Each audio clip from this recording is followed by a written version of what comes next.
Welcome to New Mexico Geography Part 2, the rivers. New Mexico is one of the driest states in the nation, receiving an average of 13 or less inches of precipitation annually, depending upon your location. The land area is 121,598 square miles. Only 234 square miles are covered by water, rivers, lakes, reservoirs. That is less than 1/4 of 1%. Let me say it another way. 99.75% of New Mexico is dry land. 0.25% is water. Water is very important. We will be looking at 6 rivers: Rio Grande, San Juan, Rio Chama, Canadian, Pecos, and the Gila.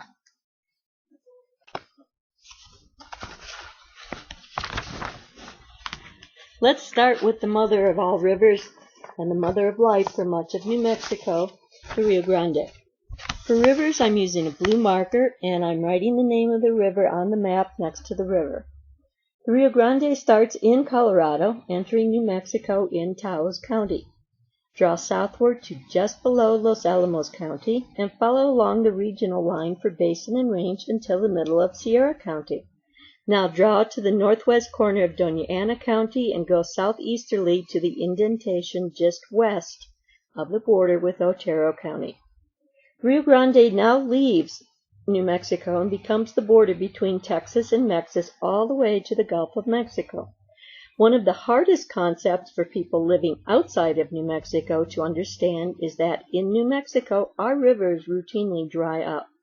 The concept of a river to an American living in New York or in Washington or in Oregon is a body of water that always has boats and fish.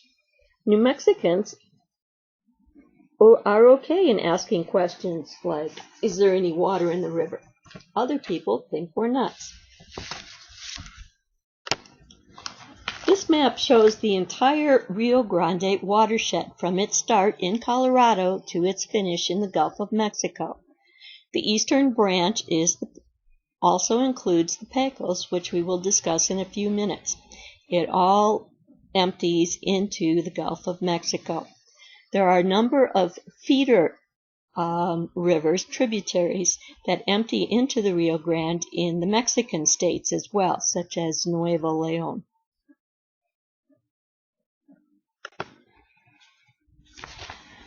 Let's start up in the Four Corners area.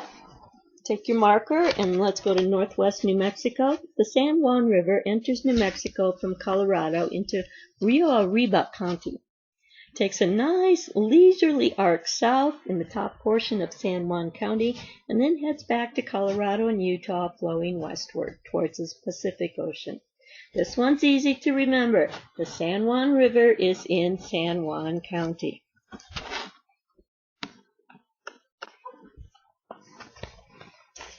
Traveling east, we meet the Rio Chama.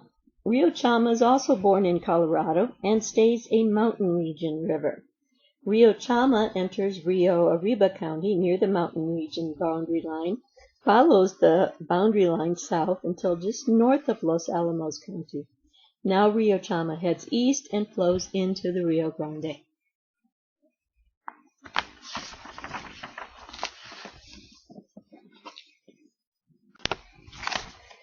Moving eastward, we have the Canadian River. It has its roots in the mountain region of New Mexico in about the central region of Colfax County. The two branches of the river form a horseshoe and join together just north of the Harding County line.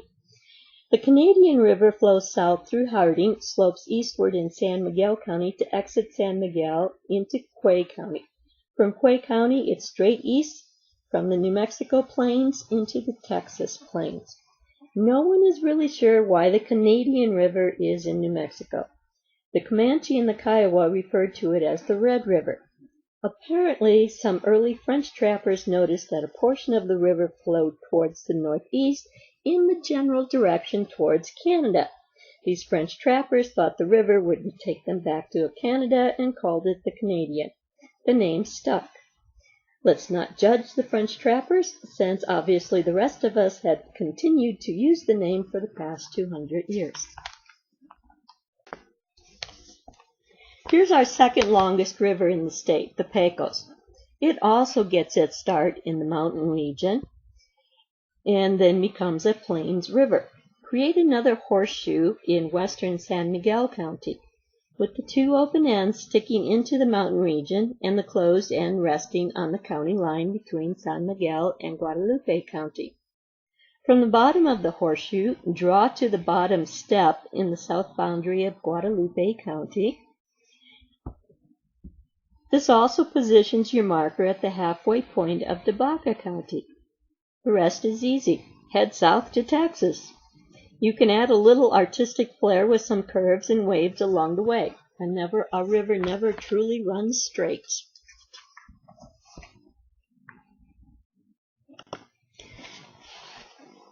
The last river is on the western side of the strait. So from the Pecos, head straight west towards Arizona, and you're going to find the Gila. It is pronounced Gila, not Gila. It starts just west of where Sierra County juts into Catron County. Make a nice arc like you're going to draw a big ball south and west going through Grant County and the northernmost point of Hidalgo County. After that, the Gila is now in Arizona.